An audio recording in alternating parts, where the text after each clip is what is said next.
Assalamualaikum warahmatullahi wabarakatuh. Selamat pagi semuanya. Gimana kabarnya? Alhamdulillah. Sehingga ada yang hadir? Hadir semua. Hadir semua. Oke. Baik. Sebelum kita bahas materi, ada yang mau sampaikan ini ke sini ya, mengenai daya lenting. Mungkin kalian apa nih daya lentingnya? Bukan residensi atau daya lenting. Sebelum Bapak sampai materi ini, mungkin siswa kita ini ada masalahnya selama beberapa bulan ini atau beberapa minggu ini, boleh ditulis di kertas atau boleh dijawabkan langsung. Silakan. Kasih waktu 9 menit. Nanti efeknya tertular sama kawan-kawannya. Dia punya masalah, tapi juga masalah keluarga. Bukan kita harus materi. Oke, saya berpikir bahwasannya minggu lalu jam tidur saya sangat berantakan, jadi saya sering begadang.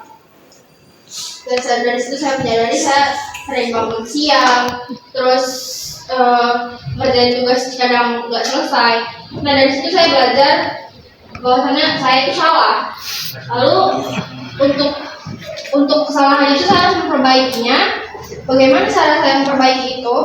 Dengan cara saya membuat jadwal di rumah, saya tulis dan saya tempel di dinding kamar saya. Nah, bagaimana saya mengikuti apa yang sudah saya tulis dengan cara kedisiplinan diri dari saya sendiri lagi untuk tidur malam dan bisa dibilang jarang lah kalau bergadang gitu untuk mengerjakan tugas. Dan saya belajar dari kesalahan itu bisa diperbaiki, jadi jangan takut salah.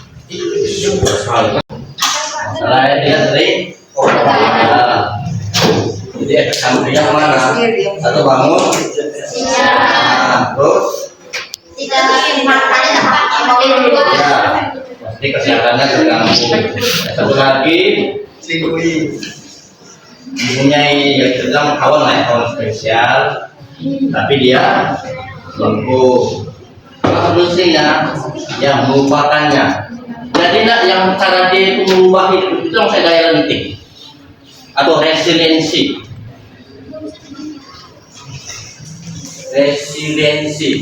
Atau namanya daya lenting.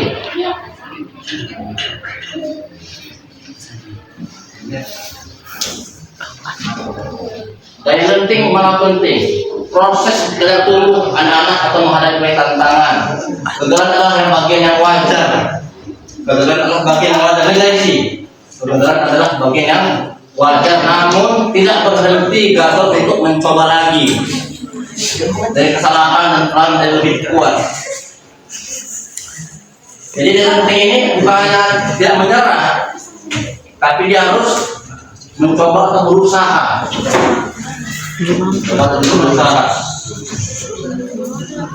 Kemudian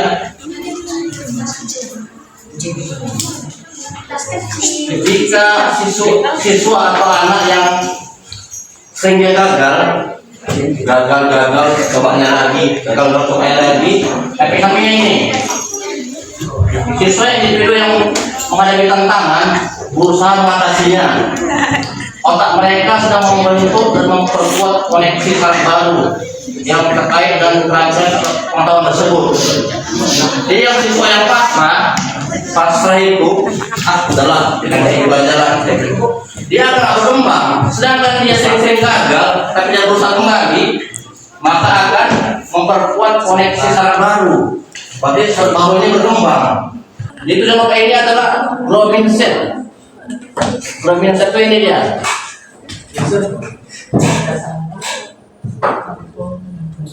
Nah, ini dia. Umumnya Gen Z, tahu Gen Z ya? Tahun 97 sampai 2000, bagus masalahnya. Umumnya ini siswanya, Vincent, tuh siswa sebelah kiri, selalu.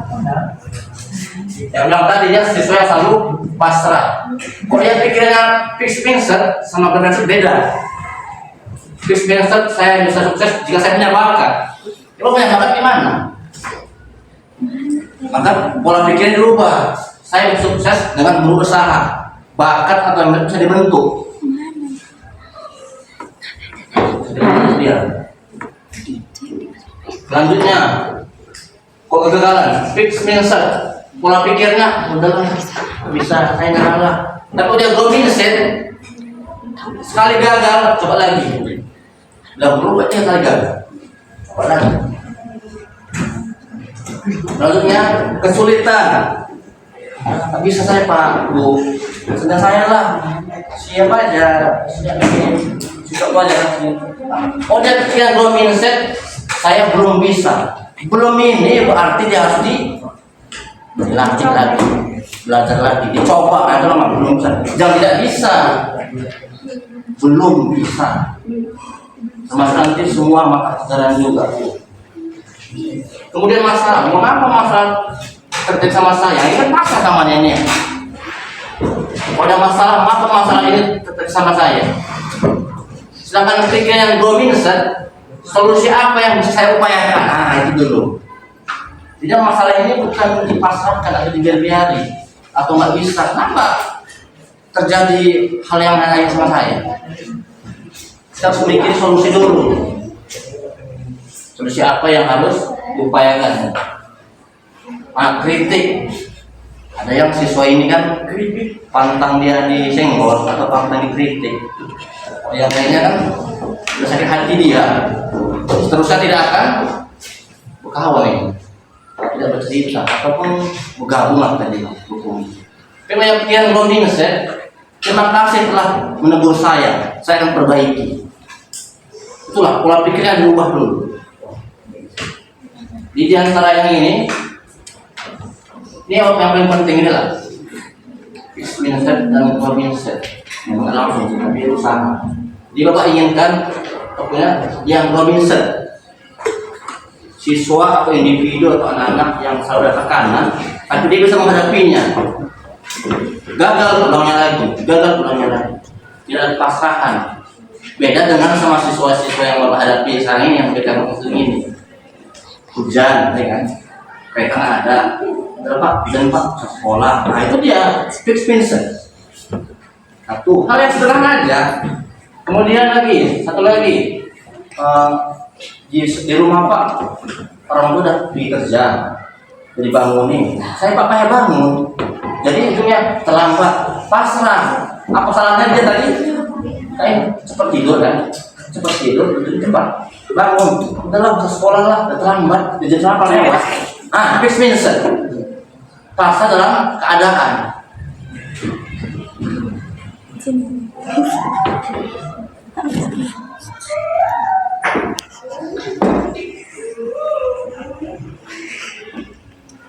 Oke, itu dia yang growth mindset. Jadi resiliensi ini adalah daya genting. Daya genting ini katanya apabila sesuai itu ada masalah, maka akan dia menghadapinya dan mencobanya lagi.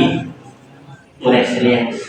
Apapun itu masalahnya, tapi dengan standar dengan usia juga. Walaupun sebenarnya di keluarga masalah keluarga pun pasti dihadapi juga, ya kan? Betul nggak? Gara-gara masalah keluarga, pelampiasan yang ke anak, siswa, ujung-ujungnya malas sekolah, malas belajar.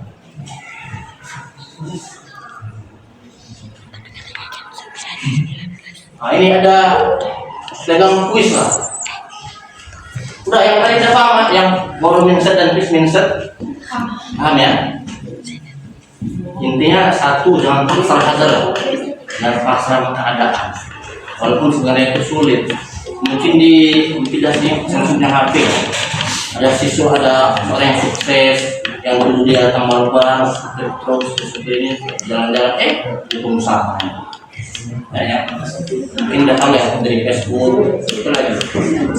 Mungkin yang lainnya lah, pengusaha ini nggak ada yang dari keluarganya yang orang kaya semua. Pasti ada alurnya, ada prosesnya. Itu maksud Bapak itu, dia sukses, ya, orang yang tua kaya, wajar kan? Wajar apa enggak? Wajar Pak. Tapi misalnya dia sukses sukses, berhasil. Enggak keluarganya, mana keluarganya? Oh, rupanya mamanya jual katanya. Sukses, tapi anaknya. Jadi selama orang tuanya hebat, jabat dengan lain orang lain, sukses anaknya wajar. Dan itu pun jadi omongan orang. Kenapa? Kok nanti dia nggak jadi atau misalnya orang punya itu rumahnya, tiba-tiba membelot, misalnya berubah, lagi ya. Mending kita kalau kita mau susah ya, mau rezeki. Karena udah susah ini kan ada ininya, ada istilahnya rasa ingin untuk bangkit. Seorang tua bilang, jika nanti saya begini, Pak, saya tidak mau, saya juga macam diri saya juga. Begitulah. Oke, dapatnya yang dominan. Oke. Adalah pada hari ini mengenai jurus 3 pembukaan Indonesia daya penting. Mudah-mudahan nanti ke depannya diaplikasikan ke kehidupan sehari-hari. Terima kasih perhatiannya. Assalamualaikum warahmatullahi wabarakatuh.